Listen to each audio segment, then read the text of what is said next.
खुलुमबाय आंनि बड' जेडि चेनेलाव नोंथांमोन बयखौबो।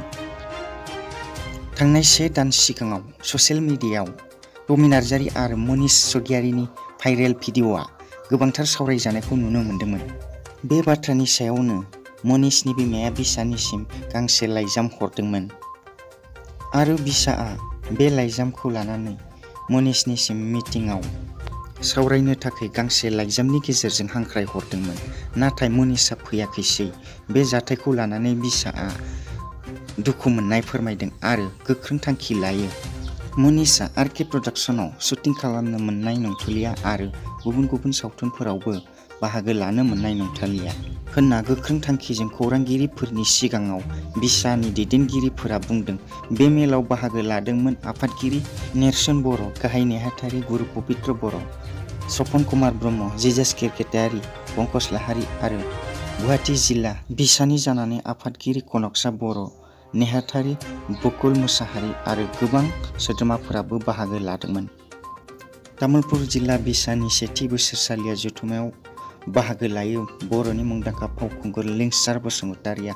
बिथाङा बै भाइरेल भिडिअ'नि सायाव बुंदों, जे जाथाया जाना थांबाय बियो जोबोद दुखुनांथाव आरो लाजिनांथाव बाथ्रा आरो बे भाइरेल जानाय जाथाया आर्टिस्टफोरनियावल' नङा नाथाय गोबांनियावबो जायो।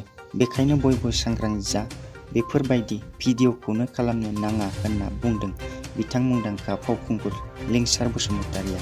गाहाय मन्त्रि हेमन्त बिश्व शर्माखौ गावथारनांगौ होनना नारसिनजानाय सेंग्राखौ पुलिसआ बासायनानै लाबोनो हाबाय। थकुवाखानानि शरत दास मुंनि सेंग्राखौ बिथांनि बुंनाय बादिब्ला गाहाय मन्त्रि हेमन्त बिश्व शर्मा आरो रुपज्योति कर्मीखौ गावथारनांगौ होनना नारसिनदोंमोन सिनाय मोनै दुथांफोरा। नाथाय सोर बै सिनाय मोनै दुथांफोरा दासिमबो सिनायनो हानाय जायाखै। नाथाय पुलिसआ शरत दासनि सायाव सोंनाय फिननाया सोलिगासिनो दं जेन बै उदखारिफोरखौ हमनो हायो एबा सिनायनो हायो। गसाइगाव पुलिस आरो सिमुल टापु पुलिसनि सांग्रांथियारिनि गेजेरजों PB10 FP 0167 नम्बरनि गंसे ट्राकआव सानजा फारसेनिफ्राय सोनाब बंग थांबाय थानाय गसाइगावनि राजा लामायाव 19 केजिनि फेग्रा मुवा हमनो हायो आरो बे फेग्रा मुवाखौ 1 कौटिसोनि जागोन होनना गसाइगावनि SDPO सौरभ गुप्ताया फोरमायदों। बे फेग्रा मुवाखौ बहानिफ्राय आरो बहा लांनाय जादोंमोन बेनि जेबो फोरमान मोननाय जायाखै। मिथिनाय बादिब्ला ड्राइभारफोरा पुलिसखौ नुना सिगांनो खारग्रोयो, बेखायनो रावखौबो पुलिसआ हमनो हानाय जायाखै होनना मिथिनाय जादों। पेट्रल डिजेलनि दामा मानो थाखाय बारिदों बुंदों पिजुस हाजरिका। बेरेल मोनसे थावआव 5,500 रां जाबाय, बेनि थाखायनो पेट्रल डिजेलनि दामा बारिदों।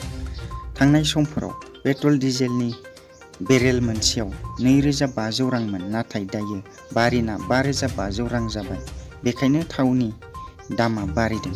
सनि टिभिआव जानाय सुपार डान्सारनि 4थि खोलोबनि बादायलायनायाव आसामनि जरहाट जिल्लानि फ्लरिना गगैआ देरहायो। फ्लरिना गगैआ सुपार डान्साराव देरहानानै आसाम रायजोखौ गोग्गाहोयो आरो देरहानानै 15 लाख रांनि चेक आरो ट्रफी मोननो हायो। लोगोसे फ्लरिना गगैनि फोरोंगिरि तुषार शेट्टीनोबो 5 लाख रांनि चेक बान्था होयो। आंनि रादाबा बेसेनो, गोजोन्थों।